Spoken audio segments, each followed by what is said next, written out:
Welcome, ladies and gentlemen, to episode 96 of the Splash Cast, the ATL edition. Had to bring it back. I'm your co-host, Reggie. I'm your co-host Norwood, and let's get to it, my friends. Let's get into it. So, we appreciate y'all tuning in to the ATL edition. You know, the last couple of weeks we had turned it off and we're just doing the Around the League edition and Saturday Morning Live because it's the off season. But there's so much to talk about every week that our one episode was 4.5 hours last week. We ended up talking about the Hawks. And the Unexplained. Falcons. I mean, we didn't expect that going to it. We thought, Not hey, at man, all. we're gonna get in, get out. An hour into the pregame, we're like, oh well, this is grown. But it was great content. If you had a chance, we went and released each episode. We released the pregame of 95, the Around the League edition part 1 and part 2. Part 1 is the basketball and HBCU. Part 2 is the football. So go back, make sure you guys go and listen to that as well. We also, and while you're there, go ahead. Yeah, go ahead. Like, follow, subscribe, and of course, there was a playlist out. 36 songs, all fire. Go back and listen. Back to you, my friend. Yes, sir. So also, when you like, follow, subscribe, I need y'all to do us a favor. We have launched the Dive Team Media YouTube page. We will have that will be the hub for all of our content per se. We still will have the Splashcast YouTube page and any other channel. We call them channels. You know, they call them channels on YouTube.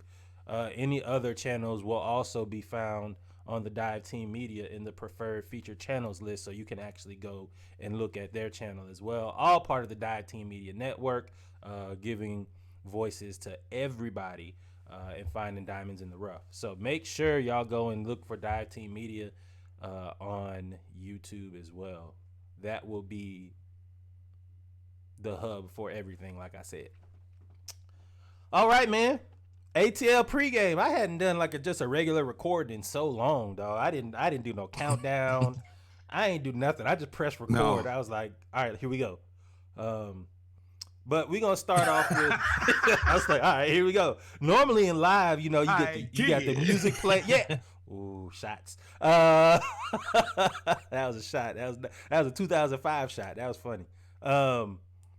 Oh no! Oh, yeah, it was. That's a Mangana shot right there. Mangana be taking shots. So yeah, I remember that. I forgot about that. I forgot all about that. But that's an HBCU joke. That's an HBCU joke right there. That's cut right out of there. It will never come to existence. All right, well, fine. I want no beef, no smoke.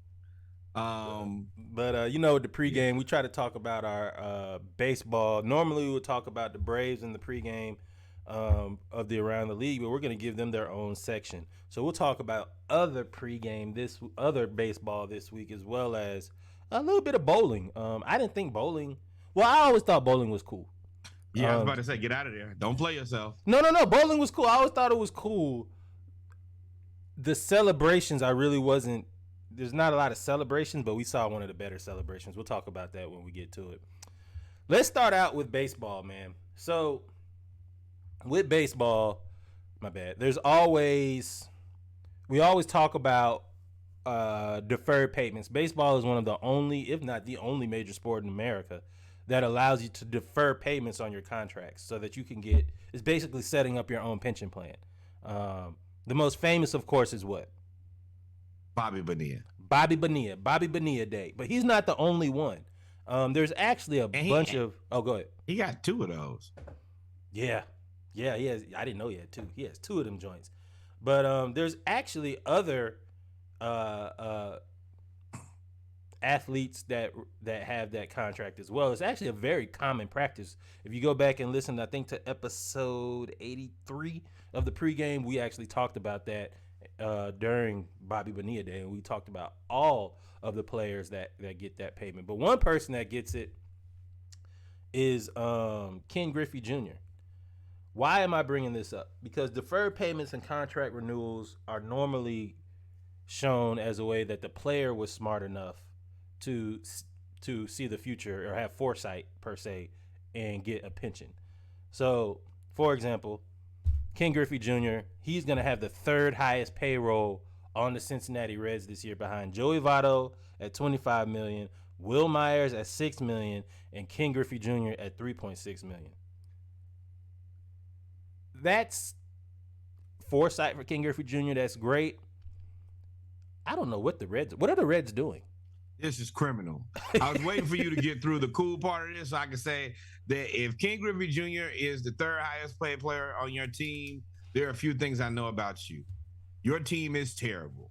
Number two, you're not even attempting to compete, so you're stealing money. This is despicable, and baseball is the only sport that will let this happen. Yeah. And shout outs to Ken Griffey Jr.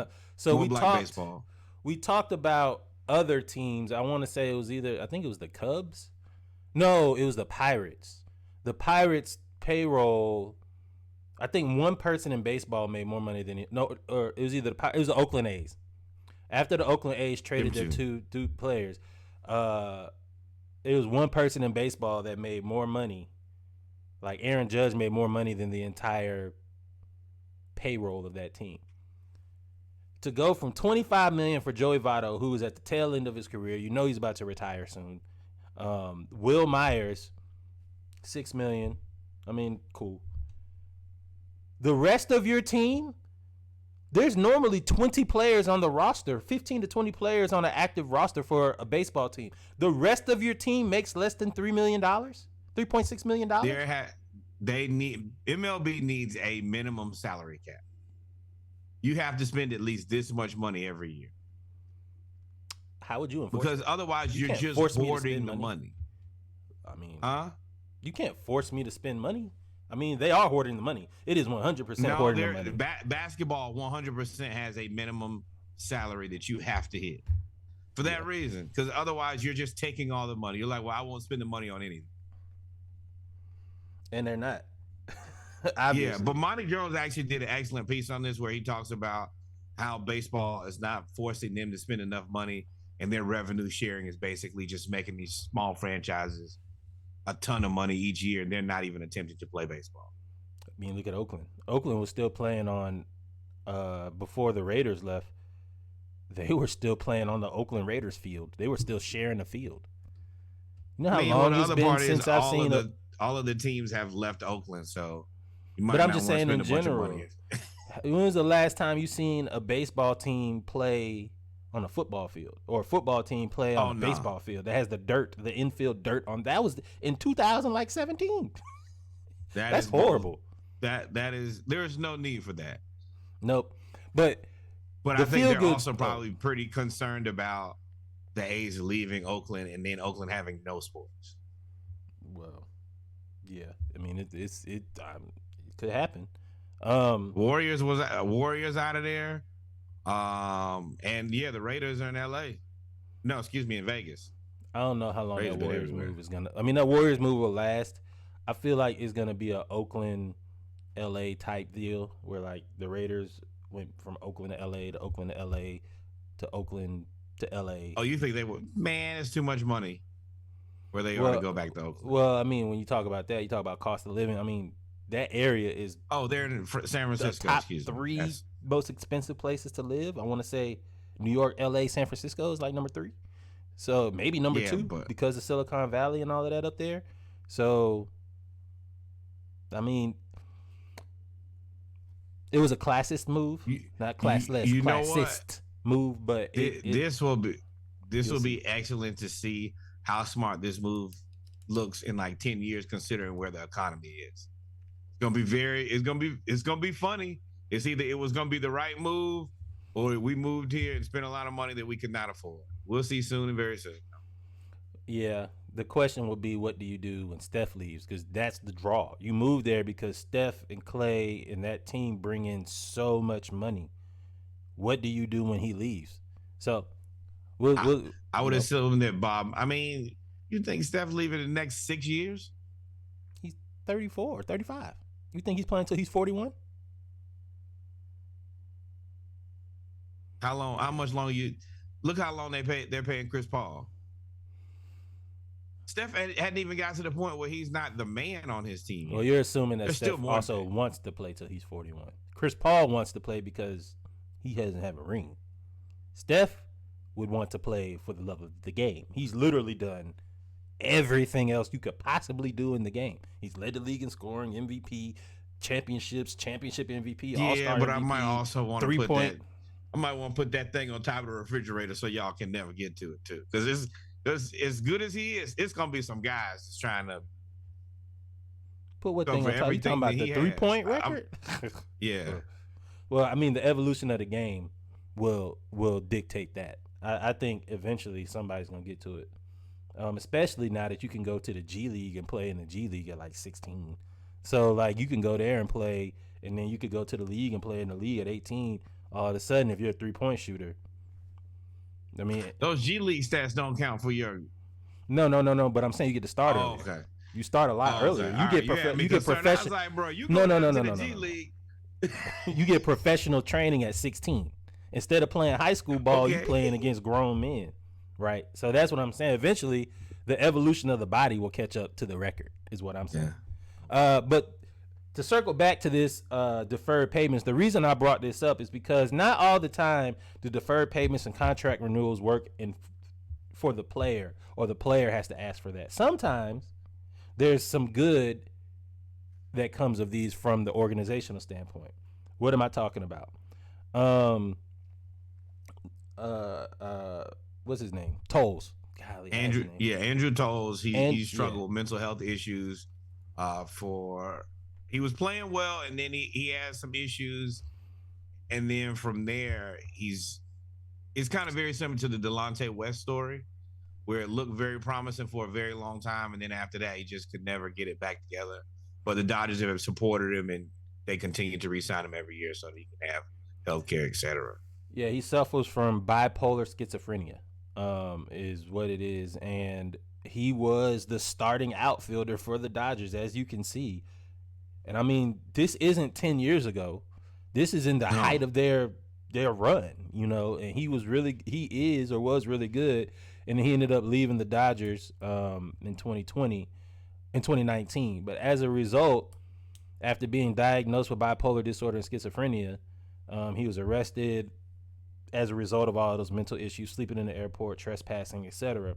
So in order for him to basically get his meds, because you're on meds at that point, in order to get his meds and get proper health care and treatment, the Dodgers signed him to a contract so that he could have the benefits, which normally professional athletes have the best benefits around, or supposed to, especially in baseball, so that he could still get mental health help, which is just fantastic. It's fantastic. So not all the time is it bad, or is it in favor of the player? Sometimes the organization is doing the right thing. Yep. This is very classy from a team that we don't necessarily love the most. This is much more classy than the team we talked about last week, who would not even pay for their own players' Wi-Fi. But just know, this may be the only compliment you get, Yankees of the West.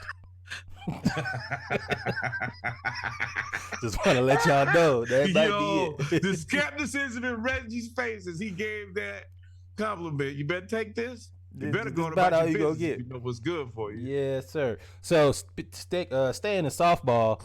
Hey, this might be, if you're the catcher.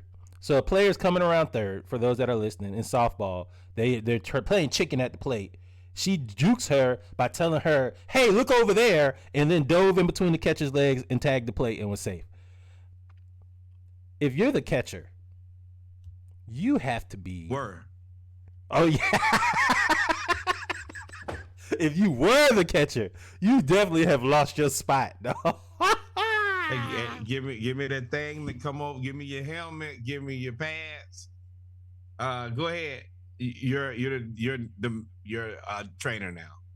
First of all, you're at home plate. Number two, this better be a Disney movie.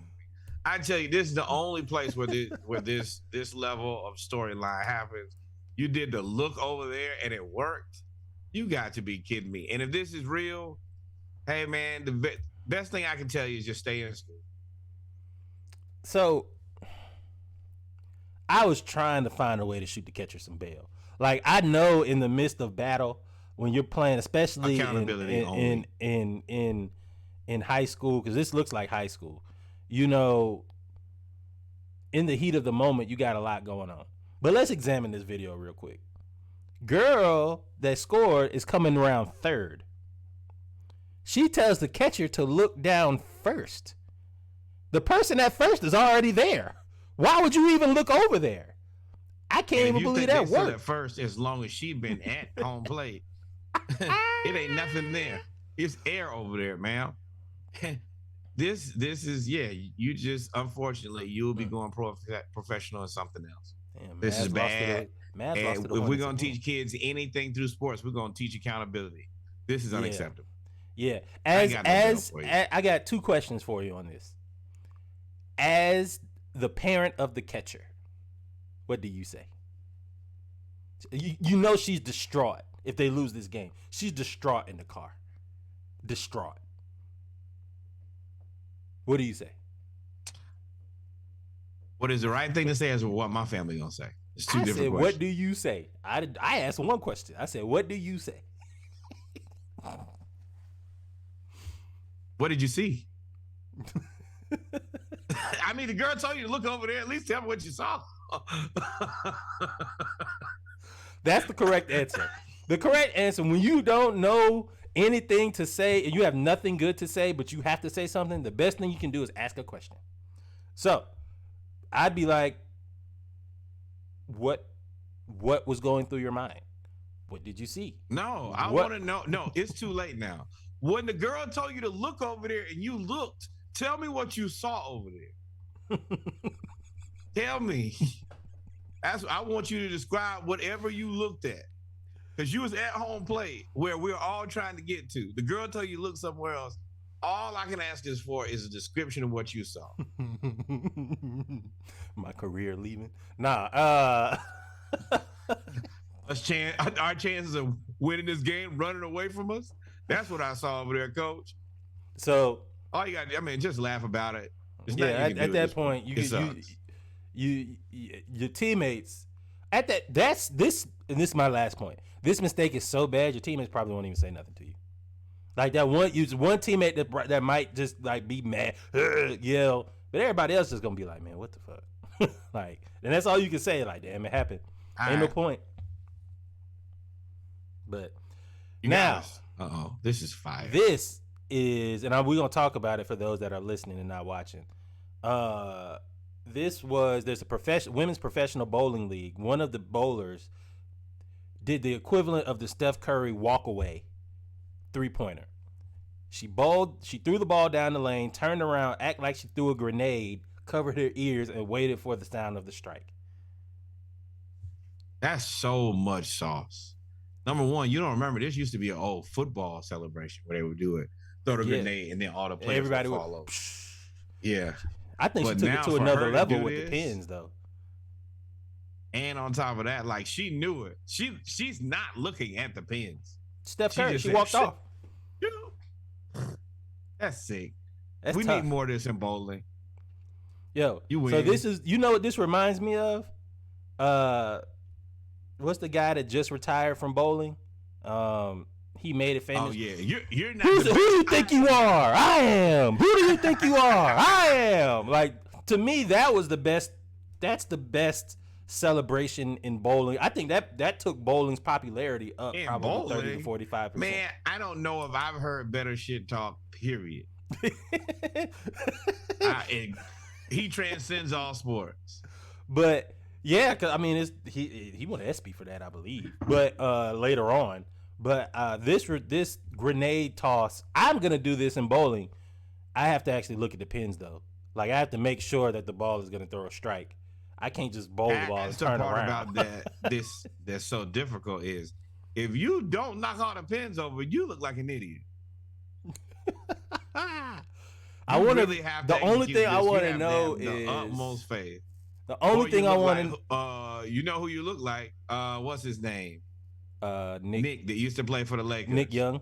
Shot that third. Yes, Nick Young. Shot that. Kyle Kuzma. Kyle Kuzma do that all the time.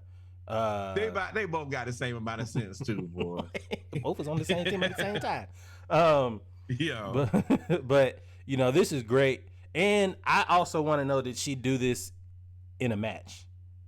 Because if they did this in a match, that is demoralizing if you're the opponent. Like, No, it's not. We gonna fight. It's hands to be called. You think you finna shoot this? Look, this is content.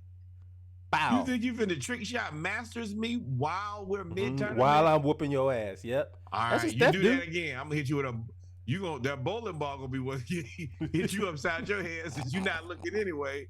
Who hit me? Me. I did. You gonna put some respect on my name. I'm less than Val's son. She gonna be like, I don't care.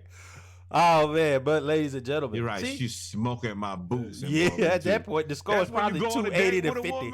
And you think you finna win, and she come out there. You take I your would little much rather 125 and go home mad. I would much rather a woman beat me that bad in bowling than to go to like those content pages that you see where they go out on a date and do the punching machine, and the girl out punch the dude. Because at that point, if you beat me in bowling, I can beat you in basketball, right? If you beat me in bowling, I'm gonna beat you in something.